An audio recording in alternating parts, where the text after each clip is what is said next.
Now, GN7 Racing have been the epitome of GCOR ever since Gen 2 Season 1 when the team founded. GCOR became fully in operation as an organisation and league. Now, Gen 2 Season 1, it was myself and Chaconas piloting the GN7 Racing Porsche. Obviously, we were racing GT Sport in those times, so the Porsche 911 RSR was used. And we had a great season. We won the Constructors and Drivers' Championship. Chaconas won the Drivers' Championship.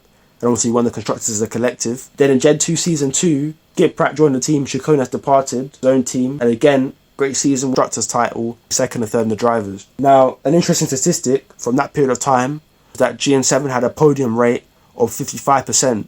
Basically meant that any race in Gen 2 era, there was a 55% chance that both GN7 drivers would be on the podium come the end of that race. And that really puts into perspective how dominant GN7 were in Gen 2. We then transferred that over into Gen 3 for the most part, picking up multiple drivers' championships and a few constructor championships along the way.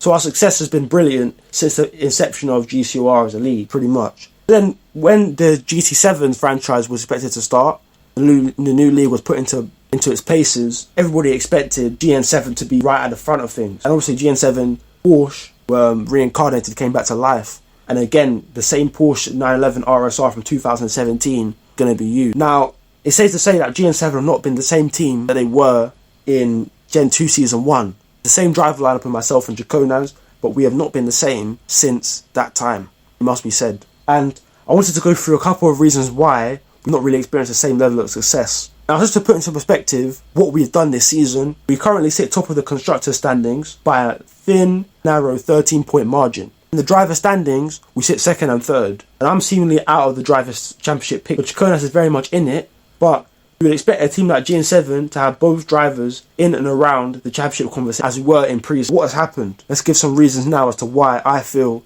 GN7 have not been the same team that they were in the beginning. Our first reason is that the cars they're facing are of a different caliber now than they were in Gen 2. In Gen 2, there was obviously the Porsche, then you had cars like the Toyota Supra, the BMW, the Audi R8, the Corvette, Alfa Romeo, and the Mercedes SLS, not the current Mercedes SLS AMG. That was piloted by Monster Energy. That was Type Z and Chevrolet Gen 2C. You had brilliant drivers behind the wheel of these cars. You had Hunter in the Supra, you had Type Z and Beast Mode Sam in BMW, you had Skip Pratt in the Audi, you had Clone, and had Shark King, the Corvette. Obviously, Chaconas piloted the Alfa Romeo to the Driver Championship, and I said Type Z and Chevrolet in the Mercedes. So you had brilliant drivers behind the wheel, but the Porsche was more confidently able to cope with the pace back then relative to the other cars. Porsche was always a front runner in terms of pace. Straight line speed has always been a weakness of the Porsche 911, but acceleration helped get the car on the right track early on in the straight, giving us that sizable gap that we need. Then it would then be closed down, but by that time it'd be too happen. Noticeable occasions of this happened in Blue Moon Bay, where our car was rubbish on the straights. The Audi was flying past, the Supra was flying past, the BMW was flying past, but we were able to get everything back in the corners for our great acceleration ability. Now, in the GT7 series, a lot has changed. Same Porsche being used, and a lot of the cars that you see here now no longer exist in the G7 franchise. Cars like the Supra, the Corvette, and the Alfa Romeo and the Mercedes SLS are all gone. BMW is still there. The Audi is still there. Mercedes has changed now. It was the SLS before, now it's the AMG 20. Newest version, and is arguably the strongest car in GT7. Other cars include the Mazda Vision Gran Turismo, which in my opinion is a beast, hard to tame, and I don't think we've seen any driver yet who has tamed that car. But I believe in Season 2, if they get the right drivers behind the wheel, they'll be very dangerous. Another car is the McLaren, which has been piloted by Car Freak, the current championship leader, and Clone, who is sitting fourth. They have been absolutely brilliant, probably the best team in the league this season. Been great in teamwork, but their car is also extremely strong. And this is the thing, many argue that the Porsche has weakened relative to its rivals, McLaren, Mazda and the Mercedes. And, you know, this could be true.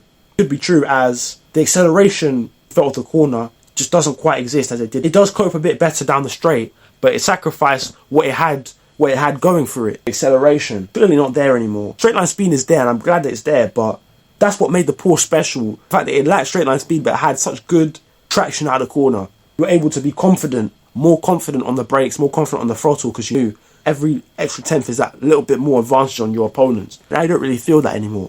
So I feel like that's one reason. Cars have weakened relative to its opponents. Second reason is that drivers maintain the same driver lineup, but the new drivers, the rival drivers, the opposing drivers have got better. The skill level was definitely, and perhaps GN7 Porsche were not ready for this massive increase in skill level. We've seen drivers who were in Gen 2, like Clone, Type Z, return with all refreshed mindset, especially Clone. Clone is one who I'll say has returned with a new mindset. Obviously, he's gone away, he's done his research, done his practice. Clone was already a reputable driver in Gen 2, but boy did he come back in GT7, and he was ready to mash up the field, as we see here today. 4th in the championship, race win under his belt, and multiple pole position fastest laps. On his day, he was a race winning contender. But then also you've got new drivers coming in who weren't previously in the series, like Car Freak. Atomics especially came in and started whooping ass immediately. Put everybody on notice, sweeping Autopolis, had taken a victory at Fuji, as well as sweeping Forest Raceway. So the first 3 weekends of the season, he was a dominant force. Then obviously in came Car Freak, known as Formal Guy 01, absolutely took everything away from Atomics and away from every other driver, and he became the driver to beat. He still is the driver to beat, in fact.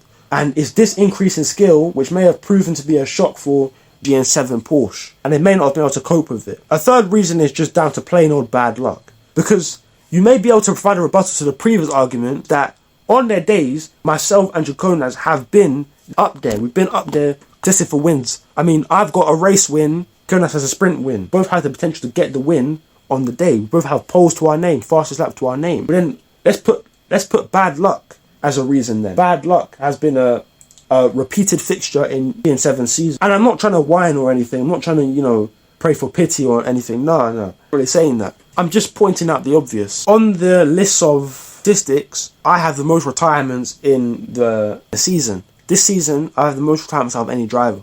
And I think it's that's harmed our gap in the constructors and definitely myself in the drivers. Because I believe on certain days where I've retired, and most of the time it's due to my controller issues, or maybe I've disconnected from the race. On days like those, I feel like potentially I could have been in it to win it. The race that comes to mind is Deep Forest Raceway, where I had taken pole, I had overtaken Atomics, I kept him behind me, and I felt like I had the potential to win on that day. I was fast, I was keeping him behind me. I've had the confidence within me to take it further. But obviously I disconnected from the race.